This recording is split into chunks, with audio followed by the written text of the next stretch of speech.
Hello, everyone, and thank you for joining today's presentation. Please keep in mind that I'm going to keep everyone on mute, and if you have any questions, just add them to the chat, and we'll be answering them at the end. So today we're going to be discussing dates and date attributes. My name is Mel Ortiz, and I'll be presenting this webinar for you today. A little background about me. I've been involved in computer forensics for approximately 5 years now. I started my career over at the Massachusetts Attorney General's office, working in their digital evidence lab, and for the past couple months I've been working here at Bound with the support and training team. So before I get into it, I want to point out that we have another upcoming webinar on May 5th at 4:30 p.m. Eastern Time. Key points when importing and exporting load files, presented by Jason Covey. This is a pretty popular topic in support. We get a lot of questions concerning load files. Jason will be looking at some of the key points when ingesting and exporting load file formats. So keep an eye out for that one. It should be very interesting. So one of the best ways to limit the amount of data that you have to put eyes on in your case is to perform a date range search or to search by only specific date attributes. This is normally an easy process, but depending on your data set and what you're looking for, this can get a little bit more complex. To assist with this process, Intella allows searching for specific date attributes within the dates facet. These are basically the different date fields found within the metadata for different types of files. For example, sent and received dates will typically pertain to communications, and you won't find them on an image or document file. So if you limit your data to only files that contain the sent and received date attributes, you will only see communication files such as emails. You also have to keep in mind that some date metadata fields available to a file type may be empty. So if you want to limit your data to, for example, to only files with last printed dates, a Word document may have a metadata field for the last printed date, but if it's never been printed or if that field has just never been populated with a date, it won't show up in your search. So that's something you have to keep in mind when working with these. So I'm going to go over some of the date attributes that we support. So we have primary and family dates. These are dates that are specific to Intella. Primary dates, they are based on a real date, but they can be edited to work however you want.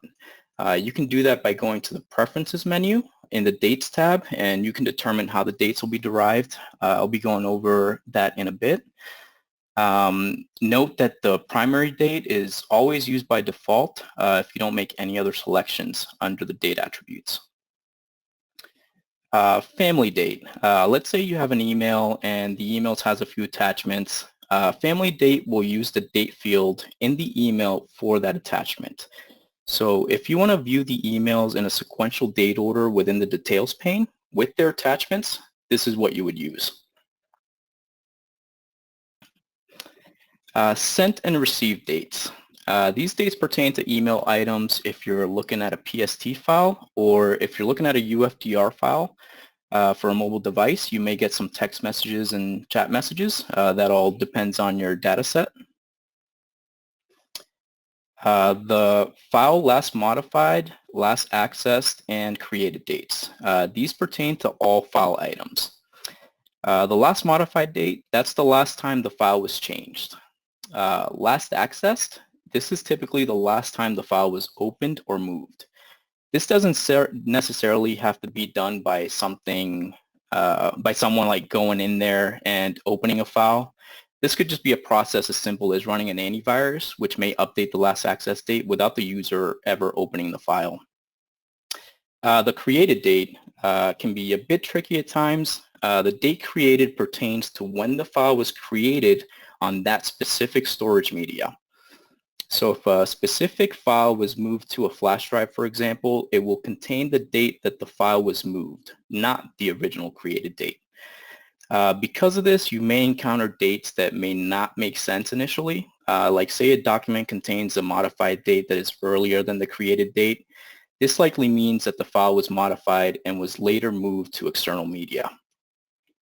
Another thing to note is that these file system data attributes, they work differently across different file systems. So for example, dates in an NTFS file system are saved in UTC, whereas FAT32 is saving them in local time of that specific computer. So something to keep in mind with these. Some of our other data attributes are content created and content last modified. These also pertain to file items and email items from PST files. The last printed date, that is the last time a document was printed.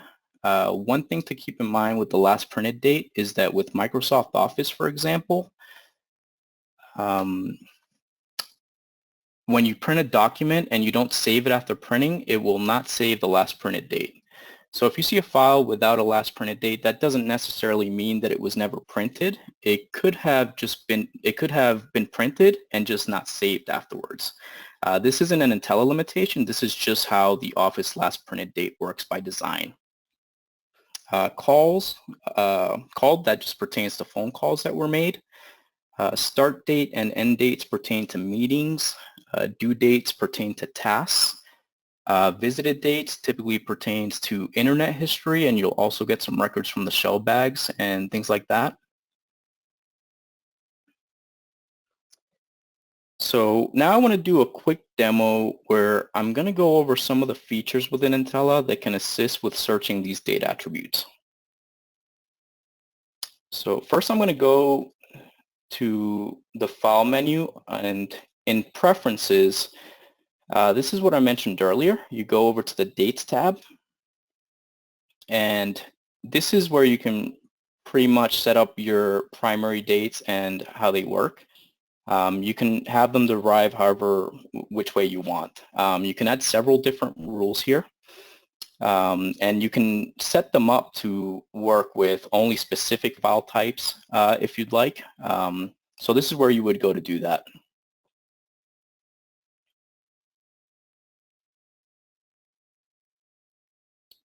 I also want to cover family dates. So one way that you would use the family date would be to, as I mentioned earlier, if you want to look at some emails along with their attachments, you can go over to the Type facet, go to Communications, Email, and then Email Messages, and do a search for those.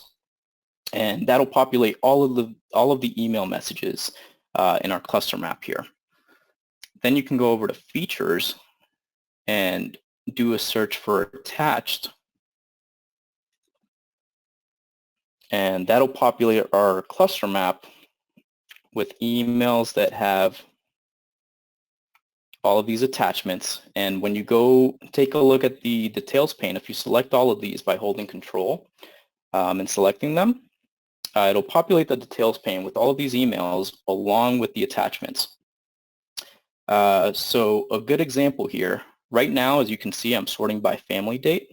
And we have a good example here with an email message with an attached Microsoft Word document. You can see that the Word document was possibly created at a much earlier date and was sent later on. But they both contain the same family date because it's attached to that email. So this is really useful when you want to view all of these emails with their attachments, and it adds a little bit of context, and it's just a little easier to read everything. So this is when family dates can become really useful. And when you want to go over and search those, you're going to go over to the Date facet, and under Choose Date Attributes, you would just select the family date, and you would run a search for those along with your date range that you want to do. And in that case, you won't be missing out on those attachments. You'd be able to still see them in the details pane, the email along with its attachment, by doing a search under family date instead of primary date, or sent date, or received for that matter. So I'm going to go ahead and clear this, and I want to go over a scenario where we are interested in finding files that were printed on a specific date. last printed dates can be very important in IP-related cases and is one of those things that we can miss if we're too focused on just emails and communications. In this case, let's assume we have a company that fired an employee who was suspected of stealing the company's IP. Obviously, an important step is to look at the communications. That would be my first step, and see everything that he sent to the suspect email address by entering the email address under enter keyword search and doing a search for those sent dates that you're interested in. So you just click here, enter those dates, and do a search. Let's say that doesn't turn anything up. One thing a lot of people would skip is what was printed. So in this case, this suspect was fired just a few days ago, and we suspect that he printed out a few things around mid-April of this year. So I'm going to add April 1st, 2020, and I'm going to do a search for just those files that contain a last printed date. And hit search, and we have 3 files here that have been populated in our cluster map. One thing you have to note is that we don't have the last printed date column isn't here by default. So you can go over here and manage your columns, and you can just do a search for whatever piece of metadata you're interested in. In this case, we want that last printed date, and we want it to be close to the top here because that's what I'm interested in seeing. I'm going to press OK, and then we can see right away that these 3 files were printed around mid-April of this year, and we can open them up. In this case, we have a document titled Secret Recipe. Under the Properties tab, we have all the rest of the dates and metadata that may be interesting to you. If you go over the contents, it's obviously the secret recipe for the company's chocolate chip cookies, which is pretty important. This should lead to a very successful prosecution, hopefully. And the other thing I want to go over is the histogram view. I'm going to do a search for all of the items in the case here, and I'm going to go over to histogram. So if you have a case where the courts ordered a bunch of emails or documents to be turned over to you, it's probably a good idea to take a look at the histogram before you even start searching. This way you can determine if all of the data has actually been turned over.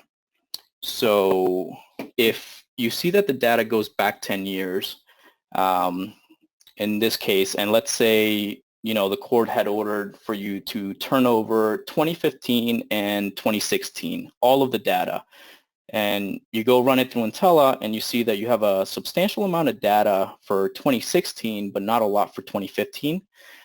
This means that there's probably been a mistake made and you don't actually have all of the data. So that's something that would definitely have to be rectified.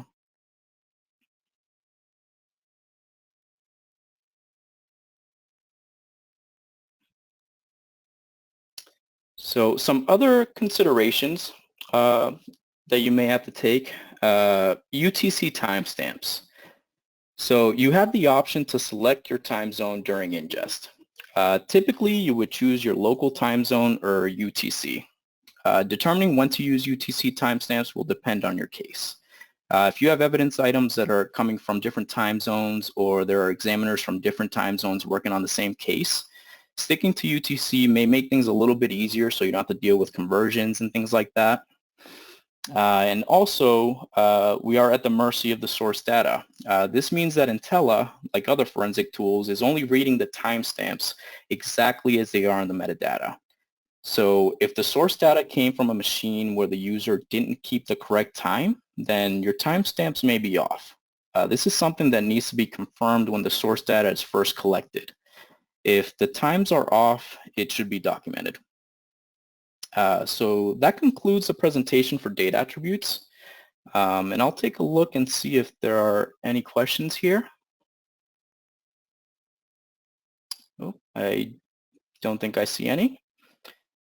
Thank you everyone for joining today's presentation. If you haven't done so already, please look for the next webinar in the forum and our training site and register for those. Have a good day and thank you very much.